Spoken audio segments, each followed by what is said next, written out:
Reels वाली बहू। प्रज्ञा को रील्स बनाने का बड़ा ही क्रेज है और वो दिन भर रील्स बनाती रहती है। खाते पीते घूमते फिरते घर में कॉलेज में रील्स बनाने के कारण प्रज्ञा पूरे कॉलेज में हाईलाइटेड है।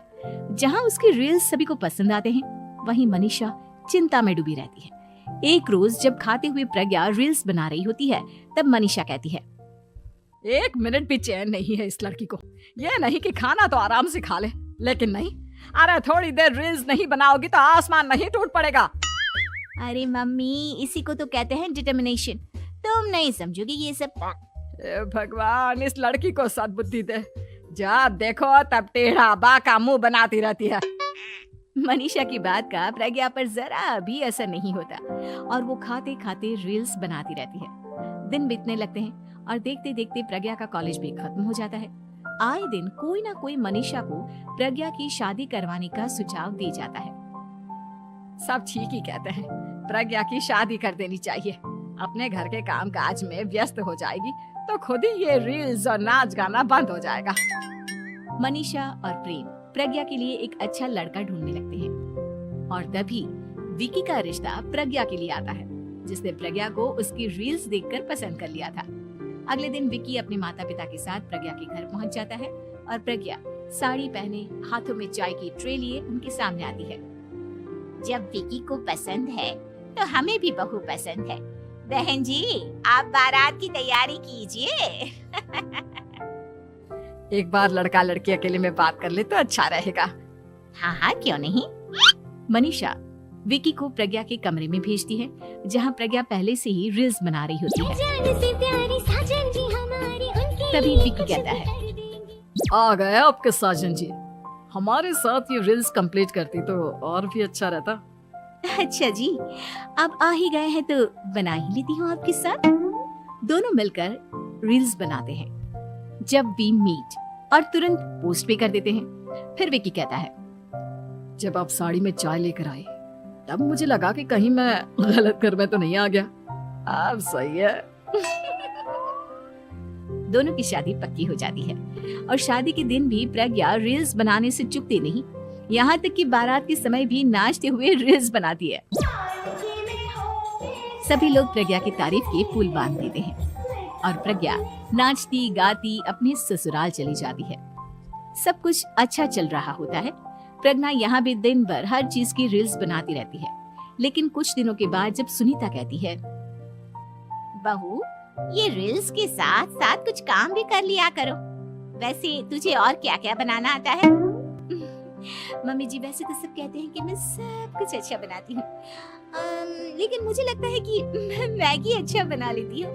हाँ, कॉफी भी अच्छा बना लेती हूँ और मुंह तो सबसे अच्छा बना लेती हूँ। हैं? अच्छा अच्छा।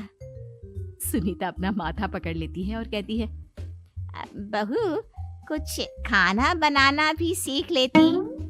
मम्मी जी, मैं लंबी प्लानिंग कर रही हूँ। जल्दी ही मैं इतनी फेमस हो जाऊंगी कि मुझे पैसे मिलने लगेंगे। हम दोनों सास बहू राज करेंगे, राज नौकर काम करेंगे और लोगों की तो लाइन लगेगी हमसे मिलने के लिए। तेरा दिमाग खराब हो गया है क्या बहू? हंसी मजाक तक ठीक है, लेकिन इस तरह घर नहीं चलते। जितना जल्दी हो इस घर के तौर तरीकों को सीख लो।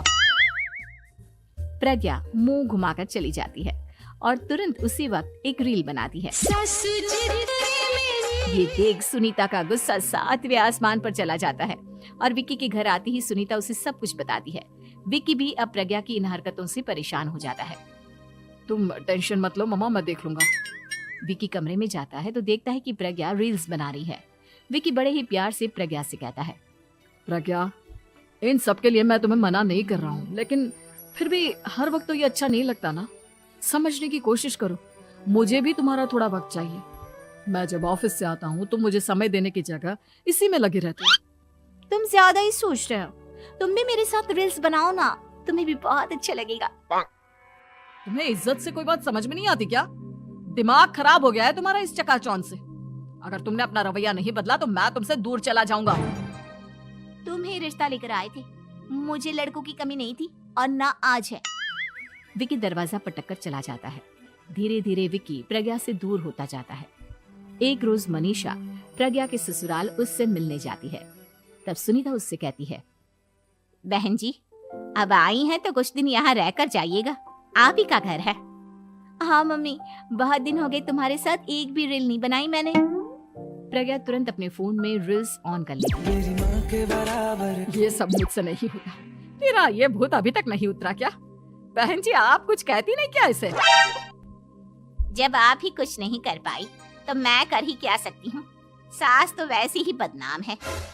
शाम को घर की लाइट चली जाती है और मनीषा प्रज्ञा से कहती है, मेरे घुटनों में बहुत दर्द हो रहा है, तू लाइट का कुछ इंतजाम करना बेटा। अच्छा, कैंडल जला देती हूँ मम्मा। प्रज्ञा गाते हुए कैंडल जलाती है और खिड़की के पर्दे के पास रख देती है। मनीषा, जिसे बहुत दर्द हो रहा है, वो सो जाती है और प्रज्ञा हमेशा की तरह अपने रील्स में लग जाती है। उधर कैंडल की वजह से पर्दा आग पकड़ लेता है और मनीषा के कमरे में आग लग जाती है। बचाओ, कोई है, बचाओ। सभी भागते हैं और विकी कमरे की आग बुझाने में लग जाता है, लेकिन तब तक मनीषा आधी जल चुकी थी। मनीषा की हालत देख प्रज्ञा रोने लगती है। विकी मनीषा को तुरंत हॉस्पिटल ले जाता है और उसे एडमिट कराता है। विकी प्रज्ञा से कहता है, देख लिया ना, तुम्हारे इस नाच गाने की वजह से आज तुम्हारी माँ की जान जाते जाते रह गई। अब पता नहीं तुम और क्या चाहती हो। उधर डॉक्टर कहते हैं, इनकी हालत बहुत नाजुक है, आधे से ज्यादा जल चुकी है। प्रज्ञा रोती हुई मंदिर में जाती है और भगवान के आगे जाकर कहती है, भगवान, मेरी माँ को ठीक कर दो। मैं कसम खाती हूँ, हाथ से ये रील्स बनाना छोड़ दूंगी। बस मुझे मेरी माँ वापस मिल जाए। 2 दिन बीत जाते हैं और मनीषा खतरे से बाहर आ जाती है। पेशेंट अब ठीक है, आप लोग उनसे मिल सकते हो। सब कोई मनीषा से मिलता है और प्रज्ञा सबके सामने अपना फोन तोड़ देती है। मुझे माफ कर दो मम्मा, मैंने तुम लोगों की बातों को नजरअंदाज किया। बेटा, कोई भी चीज जरूरत से ज्यादा खराब है। मैंने तुम्हें रील्स बनाने से कभी मना नहीं किया, लेकिन हर वक्त एक ही चीज तो सही नहीं है। मैं समझ गई हूँ मम्मा, आई एम सॉरी। प्रज्ञा उस दिन से रील्स बनाना छोड़ देती है और पूरी तरह से अपने घर में लग जाती है।